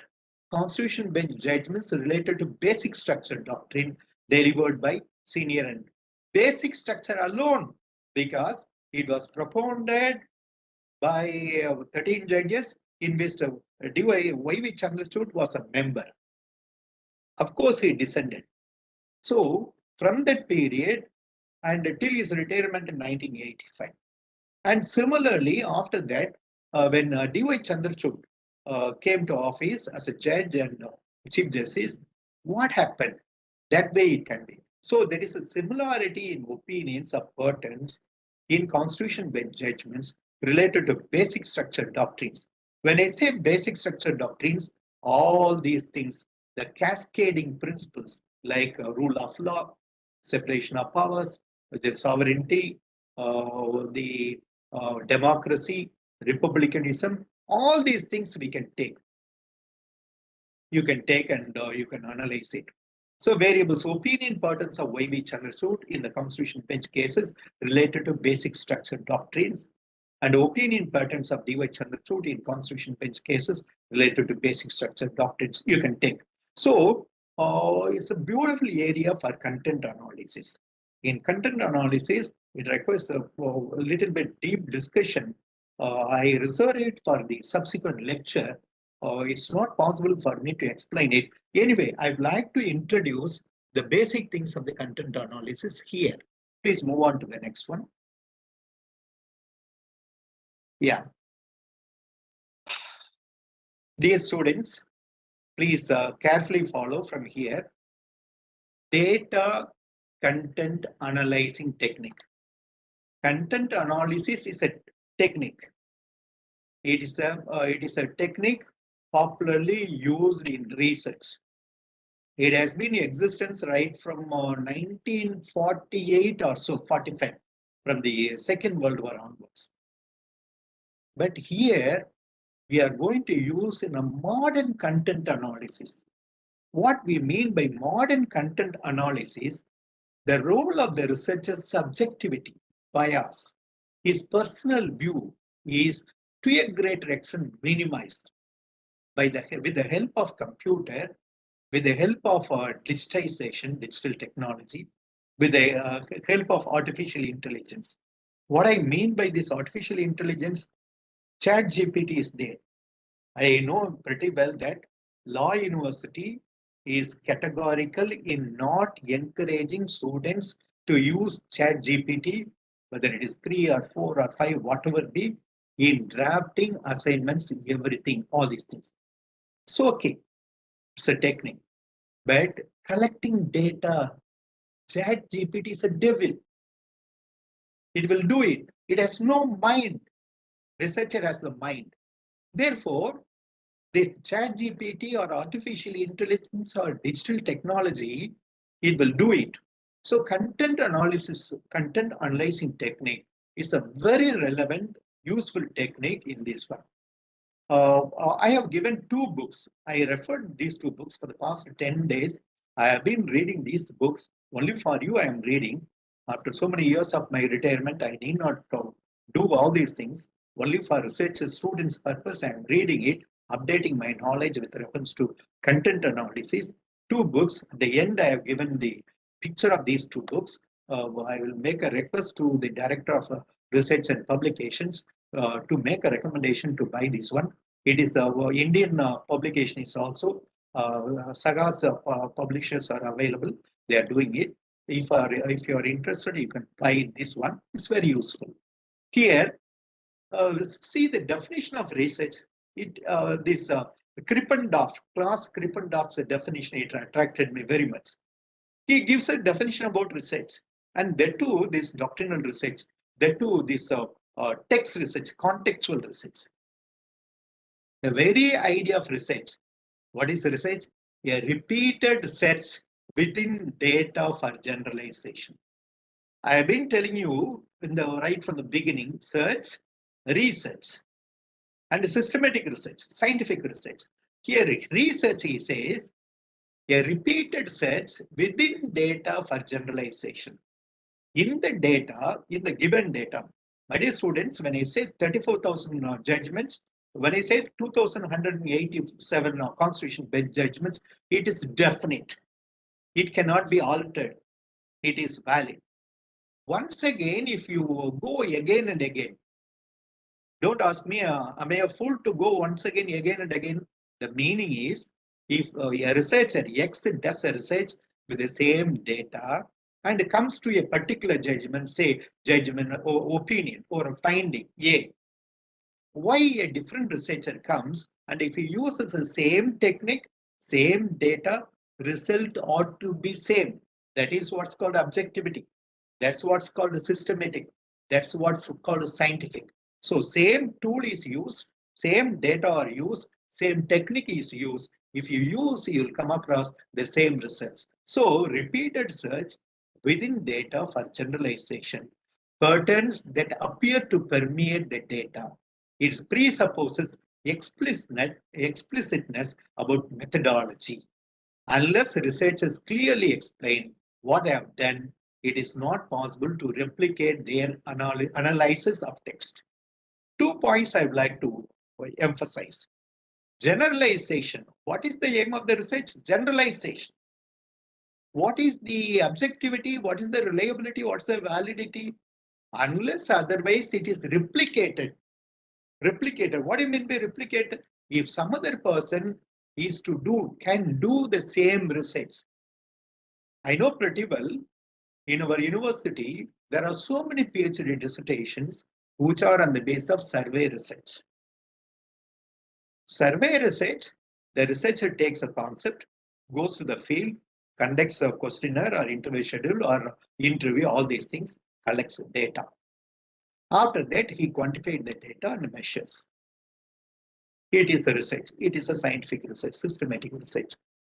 Let me tell you, if another student comes, if he repeats the same thing, will he get the same answer? He will not get the same answer. He will get a different answer. Because subjectivity is there. Not only subjectivity, measurement is very. But let me tell you a secret. The secret to secure my PhD students is when I conducted the interview, this is the opinion. Now the respondent might have changed his opinion. The scenario is different. That way you can justify it. But the justification, will it satisfy your sincerity, honesty, all these things? It's a big question. But I'm not doubting it. Of the available techniques, we have the random sampling, the stratified random sampling, all these sampling we are going, we are not using our subjectivity, we are not using our bias. Without all these things, we are really sincerely, honestly collecting data and we are trying to generalize all these things. But replicability, in the survey research, interview, questionnaire, all these things, you cannot have the same replicability. But in the Supreme Court judgments, Constitution bench, and the erstwhile Supreme Court judgments, replicability is possible. If you follow the same code, if you follow the same quantification technique, if you follow the same categorization, if you follow the same unit, if you follow the same technology, result will be the same. It ought to be the same. That's science. So here I am pointing out, I am very much attracted by the definition. Research is repeated search. And the second one is generalizability. Third one is replicable of their analysis of text data. Text is data. That way, this definition is a very relevant definition, useful definition. Please pass on to the next one. Yeah. I'm using this one. Methodology is not a value in itself. I doubt whether I can able to explain it elaborately or not. Methodology is not a value. It's a tool. Methodology is only a tool. It's not a value in itself. But now this content analysis is a method, is a methodology.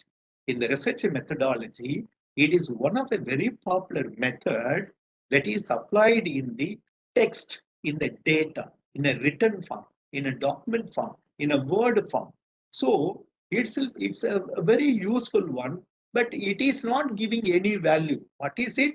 It gives out. The purpose of methodology is to enable researchers to plan. This methodology helps the researcher to plan, examine critically the logic, composition, and the protocols of research methods, and to evaluate the performance of individual technique. So the content analysis, I am using the word modern content analysis, which is very useful and it's logically correct. It's a composition and its protocols of research methods that are helpful. I think it's not out of place to say I will take it subsequently. I have been reiterating two important points: descriptive statistics and inferential statistics. In logic, I am using two logic. One is deductive logic, another is inductive logic. Content method, content analysis, it is on the basis of deductive logic. Survey research, it is on the basis of inductive logic. In law, people may ask, what is the judicial process? What methodology the judicial process is following? How the judgments of the Supreme Court, High Courts, they are following? Whether they are following on the basis of inductive logic or deductive logic, that way you may come across, please note this concept. There is a new logic called abductive logic. Abductive, it's not deductive, it's not inductive, it is abductive. What is abductive? If you come across judgment Supreme Court or High Court, they used to come to a particular conclusion judgment on the basis of the available data presented before the court, either by way of arguments or by way of affidavits or on the basis of the available documents. That's why in cinema you may come across உள்ள சாட்சியங்கள் அடிப்படையில் தீவிர விசாரித்த போது, of the available information, the court comes to this conclusion. That does not mean it is the truth. That does not mean it's a fact. It goes. That's why appeal system is there. From High Court, from District Court, we can go to the High Court. From High Court, you can go to the Supreme Court. From Supreme Court, if it is as per Article 145, if there is any constitutionality, constitutional importance, we are going to bench. Even in the bench, 5, 7, 9, 11. 11 judges and 13 the only one. So why all these things? Objective logic. On the basis of the available information, the judiciary came to a conclusion that is not the final truth. We used to say Supreme Court judgment is final and it is binding as per Article 141. It is final and binding not because it's a fact, not because it's a true, not because it's a reality. We don't have any appeal provisions or higher court than that. The truth, reality may be something else. We may not know. So the objective logic is a new technique. Content analysis is based on this deductive logic.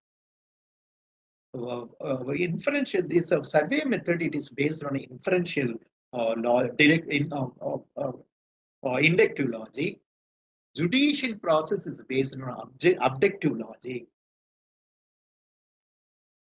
That way the research is going, logic. So, my dear students, methodology provides a language for talking about the process of research.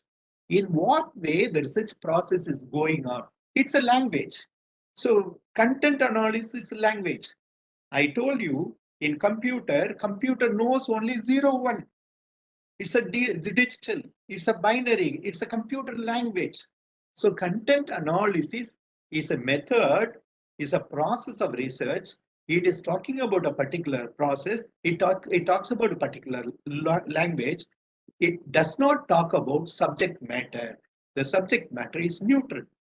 In the history of scientific pursuit, the development of methodology has always been a major accomplishment. My feeling is, I can say with confidence that content analysis is a meta methodology in Supreme Court judgment, meta methodology that can be applied in Supreme Court judgments because it is judgments are definitive this way. And it can be replicated, it can be redo, and this way it's a language. So this way the content analysis method is used. Please pass on to the next slide. Yeah. In content analysis, what you have to do? Let me give a caveat. I am not enlightening you about content analysis. I am just introducing the technique content analysis. I will take the content analysis subsequently in a detailed manner. It's only just an introduction because in analyzing Supreme Court judgments, most particularly Constitution Bench judgment, most particularly DYC's judgments and the YBC's judgments, these can be used. The first task in any empirical study is to decide what is to be observed. Therefore, in the 2187 judgments, what you want to analyze? I am interested in liberty. So fix, I want to analyze the Constitution Bench judgments related to liberty, as well as how it is to be observed. Whether I am going to enumerate Article 21, or I am going to enumerate the word liberty, or I am going to analyze in the textual context, or I am going to analyze in the relational concept, or I am going to analyze the salient features of Article 21, all these one you have to. So as well as how observations are to be recorded and thereafter considered data. So once the data are collected, then analysis will go. So the first task is in an empirical study is to decide what is to be observed as well as how observation ought to be recorded and thereafter considered the data. Then empirical research needs to rely on a multitude of observational instances that collectively support and often statistical hypotheses or conclusions or that exhibit patterns that a single case cannot reveal. So hypothetical hypothesis, statistical hypothesis testing, this empirical research, these techniques will be, content analysis will be useful. I'll take it subsequently. Please move on. Yeah. I am using this technique as a contemporary content analysis, or you can say it's a modern content analysis, or you can use the word meta content analysis. Whatever you want to use, you can use it. So I am not an expert in this area. This Klaus Krippendorf is an expert in that area. Another person, another scholar is there. I have given the book subsequently. You can use it. So contemporary content analysis has three distinguishing characteristics according to K. Krippendorf. First, CA refers to content analysis. Is an empirically grounded method. It's an empirical method. Its characteristics is exploratory in process. Exploratory itself is a method. In our research methods, explicative method, exploratory method, descriptive method, diagnostic method, comparative method, or methods. This is an exploratory method. What all the things that are found already, they are there. It is the duty of the researcher to find out. That is what's called exploratory in process. And predictive or inferential in intent. Its aim is predictive or inferential in character. Once the research is over, then only it is possible. So content analysis, it is not of analyzing, or it's not analyzing the cause and effect relation. But the result of this one, it will result in the prediction, it will result in the inferential in the future date for the subsequent researcher. Therefore, first, it is the empirically grounded method. You please make it a point. It is exploratory in process and predictive or inferential in intent. Please move on to the next one. Yeah. Secondly, contemporary content analysis transcends traditional notions. Traditionally, content analysis, it conveys a thing, symbol contents and intents due to the evolution of the concept of communication. So it has crossed that one. In the digital world, content analysis, it has become a revolutionary total transformation. Thirdly, content analysis has developed a new methodology of its own that enables researchers to plan, execute, communicate, reproduce, and critically evaluate their analysis. That's the aim of research. It has developed a new methodology of its own that enables the researchers to plan, he can execute, he can communicate, he can reproduce, and critically evaluate their analysis. These are the three trends as far as content analysis is concerned, according to Krippendorf. Please move on to the next one. Yeah. So the modern content analysis, you can use the word researcher. The modern content analyst is the person, if a researcher, if a master student or a doctoral student, if you are using it, you can be called as a content researcher, content analysis or researcher. We have developed the method for three reasons. Content analysis now face larger context. Why? Because there are thousands and thousands of pages. Is it possible to read all these things? It's not possible. So larger quantum of data, digital data or text. So texts are large. Greater number of researchers need to collaborate in the pursuit of large scale content analysis. So a lot of students, a lot of persons are involving in content analysis. There are innumerable research which are going on with the help of content analysis.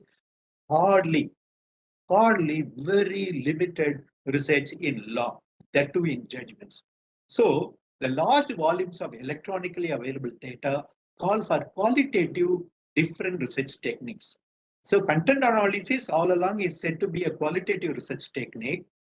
Now only we are trying to convert or trying to make it as a quantitative research technique. So you can very well call, if you want to have a qualitative content analysis, you can do it, but the result will be not reliable. If you want to be quantitative content analysis, quantifying all these things, the result will be reliable, predictable, replicable. So you can use it again and again. So large volumes electronically available data call for qualitative as well as quantitative techniques. So next one. To analyze the text using modern content analysis, the text must be coded. It requires some time to explain it. Coded, codification, or broken down. That is to be broken down into so many units, into manageable code. That's what's called categories for analysis. So this is what's called code or codification. Once the text is coded, into code categories, the codes can then be further categorized into code categories to summarize data even further. So there are 3 points: unit, code, categorization.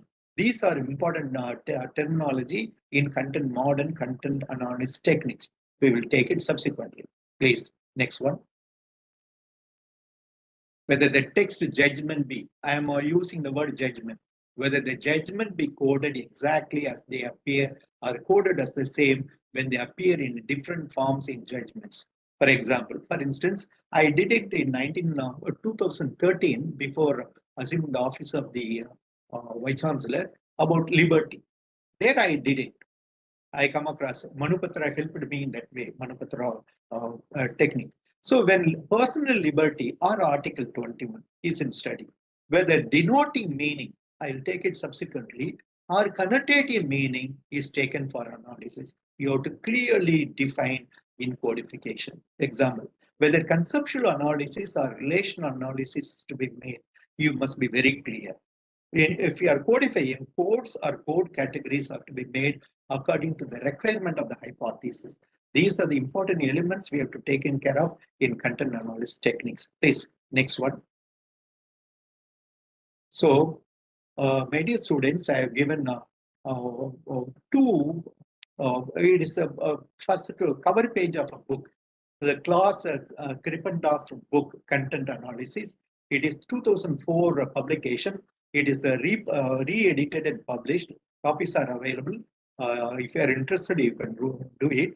They have done a good work. It is for your it is for your reading.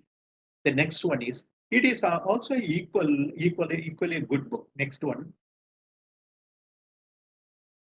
Yeah, the content analysis guidebook. It is Kimberly Neuendorf, another very interesting scholar. This scholar she has given 4 myths about content analysis. She ignored or rejected all the 4 myths, and we will take it subsequently. So only for your understanding, I am giving these 2 textbooks for your perusal. So with this, I thank all the organizers for giving me the opportunity to share my idea. Now the forum is open for deliberations. You can ask questions.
Can you hear me? Yeah.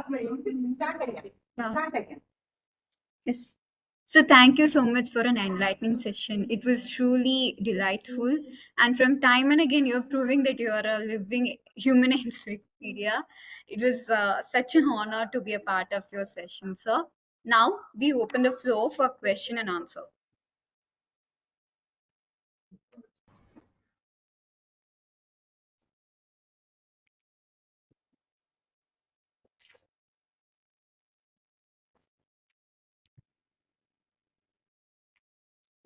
Good afternoon, sir. I'm Good Sujit afternoon. Chandra. Yeah. I'm Sujit Chandra from Constitution Law LLM first year. I have a question regarding today's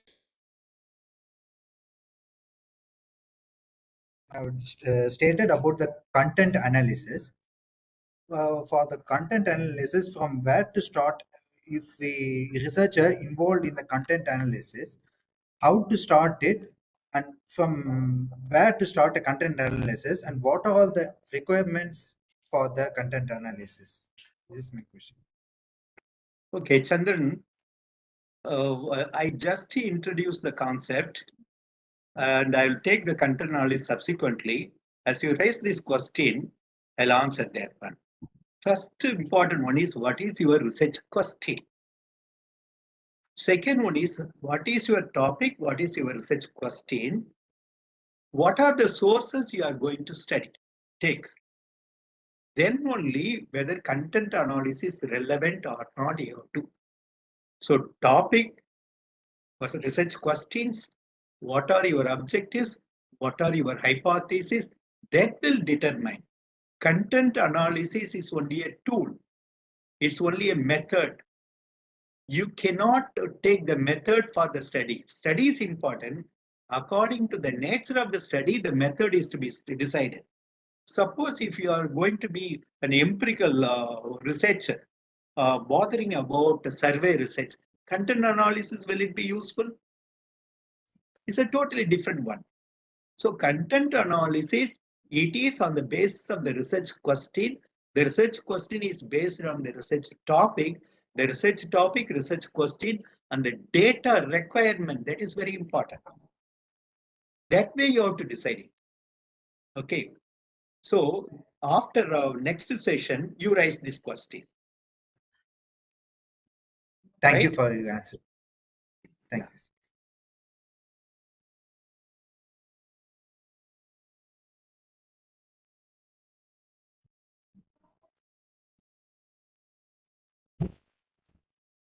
Hello, sir. My name is Utresh Kumar. I'm from Hello. IRO department. My question is that from your lectures, I can understand that empirical research is nothing but research based on numerical value.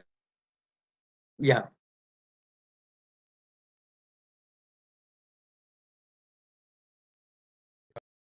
So, for example, if I'm making a statement that X eats apple every day, so I can turn it into a numerical value at 365 days. He has one apple, so 365 apples he consumes per day. So this is the data analysis which I could withdraw from it for a description. So Yeah. descriptive data, if I can convert into a numerical number, then I can perform an empirical research over the data. Yeah. This one way. This one way. Yes, sir. That is what I was. It is called a descriptive statistics. Yeah, descriptive statistics. Yeah. Okay, Good. sir. So any description which can be transformated into a numerical value can be added up to do an empirical research.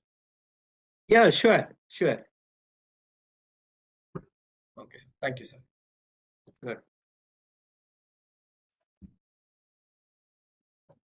Thank you so much, sir. Now I call upon Sindhu Priya from second year LLM Criminal Law to render the vote of thanks.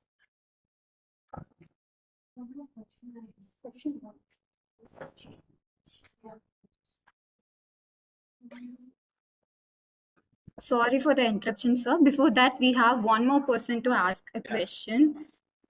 So I will call upon her. Thank you.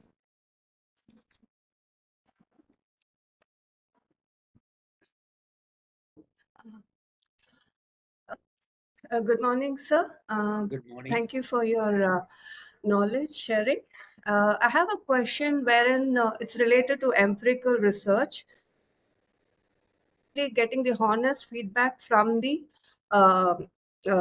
samples or the population, like the survey is honest. But like you said, the same research, when it is conducted by other researchers, might not give the same result. So hence the test of repeatability. The same result happening doesn't occur there. So in that case, how do we justify the empirical research, sir? There are two justifications. The first one is, if your samples are representative samples.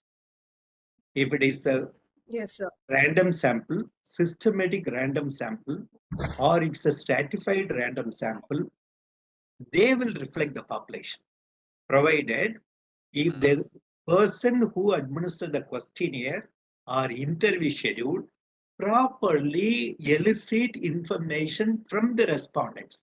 Respondents are the persons from whom you are.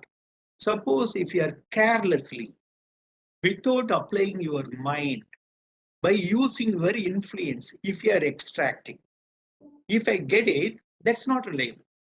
So it is not the fault of the technique. It is fault of the person. So if the person without bias, if the person with the due care about the tools of technique, quantification, if he elicits answer, it will be reflective answer. That's why in statistics you may come across p-value. Have you come across the word p-value? P-value refers to probability value. Yes, sir. Ignoring the variation, ignoring the possibility of error, the probability at 95%, it is the result. When you collect 100 Okay. samples, 5 samples may be erroneous. So 95%.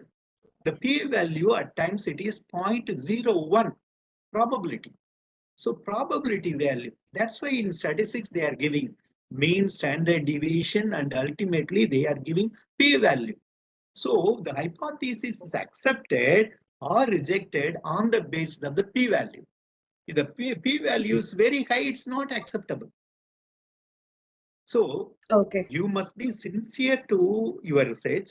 You must really interest in analyzing objective data. That's why I am again and again telling the students, don't use the word prove the hypothesis. If you want to prove the hypothesis, then only you can try to seek the data that is expected, that is in your favor. If you are testing it, whether it comes good, you are going to say yes, it is. If it is the other way, you are going to say no. Whether hypothesis is accepted or rejected, it is research. Accepting a hypothesis Okay, alone sir. is not research. Rejecting the hypothesis is equally research. You know one thing, in science, Yes, and the sir. Cartesian principle, that's called Cartesian dualism, Cartesian principle. Rejecting the hypothesis is very important. 99% rejected the hypothesis. I also want to reject the hypothesis. Another specimen. That is the thing. So research is pursuit of knowledge. Let me tell you another thing in science. Science itself, we are saying it is definite all. What is definite? Now the quantum theory, it says gravitation is a humbug. It's a fiction. They are saying. So everything they are Yes, sir. saying. Okay. So it's a good question, but for master's degree, don't take too much things. Do Okay, it. sir. Thank you, sir. In doctoral, when you come to doctoral, be sincere to the topic, be sincere to the data, be sincere to the population. You carefully use the word census and samples. Census enumeration Okay, is sir. descriptive statistics. Sampling is it is based on inductive logic. It is from the population, the sample. You are trying to understand the population, right? Okay, sir. Thank you, sir. Good, good question. So we have one more question. Yeah. Good afternoon, sir. This Good is Sendil afternoon. Kumar from Environmental Law. Nice. So Good. my question is like whether the bias can be completely eliminated using modern content analysis, because or it only mitigate the bias, modern content analysis. How bias will be there? Tell me in content analysis. If it is a Can qualitative we content, during if it is a qualitative content analysis, lot of bias will be there. If it is a quantitative content analysis, if the unit selected is proper, if the codification is proper, if categorization is proper, if the text is proper, if it is a contextual or relational techniques are proper, there will be very minimum error. okay. Suppose 90% if it is correct, what is wrong in it? 5% at least error, like it's a negligible. The probability is there. They are showing in all probability, this is the answer. You are not going to say, this is the answer. This is the truth. You are not going to say. In all probability, this is the truth. Right? okay. Sir. Yeah. So suppose if coding is biased, can we find out the coding is biased? Able to find out Subsequent like person particular they session will is biased. suppose if you say I said in the Indian Constitution there are 448 articles and there are 12 schedules. I am saying the word federal comes only in one place, federal court. You take the hypothesis. I listed all the word. There are so many places I come across the word federal. Tell me. On the other day I said only on two articles, only on two places you come across constitute. We the people of India having solemnly resolved to constitute. And in Article 365, 368, constituent power. Have you come across any other word? Similarly, personal liberty, liberty word, preamble, justice, liberty, equality, that justice, liberty, liberty of thought, expression, belief, faith, and worship. Then Article 21, personal liberty. So the difference is in a preamble, it is liberty. In Article 21, it is personal liberty. Similarly, justice. How many places you come across justice? Only in three places. In the preamble, in Article 40, equal justice 43A, and in 142, complete justice. Do you come across any other word justice in any other part of the Constitution? If you want you to verify it, do content analysis. Okay. Immediately in fraction of seconds, where do you come across the word liberty? It will tell you. Where do you come across the word constituent? It will tell you. Where do you come across the word constituent? It will tell you. That is the advantage of digital technology. It is like a Buddha. It does wonders. Okay. Thank you, sir. Okay. Thank you so much, sir, for patiently answering. No. It's my duty. It's my duty. It's my pleasure.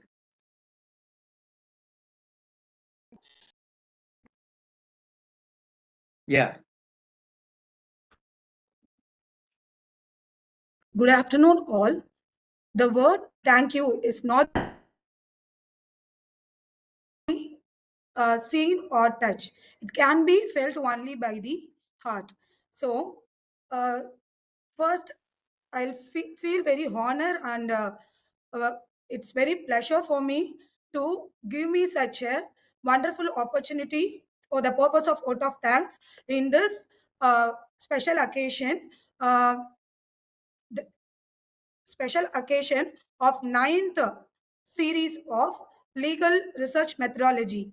And first and foremost, I extend my heartful gratitude to our extreme source person, Professor Dr. P. Vanangamudi sir, former Vice Chancellor, Tamil Nadu, Dr. Ambedkar Law University, for his inspiring and thought-provoking lecture on Supreme Court judgment and testing on hypothesis.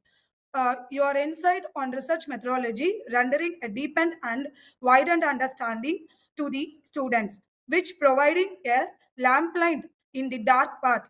We truly grateful for your time and knowledge spending with us. Thank you very much, sir. It is my privilege to thank our Vice Chancellor, Colonel Professor Dr. N.S. Santosh Kumar, sir, for your unwavering support and leadership, your vision of empowering both the faculties and the students in this academic pursuit.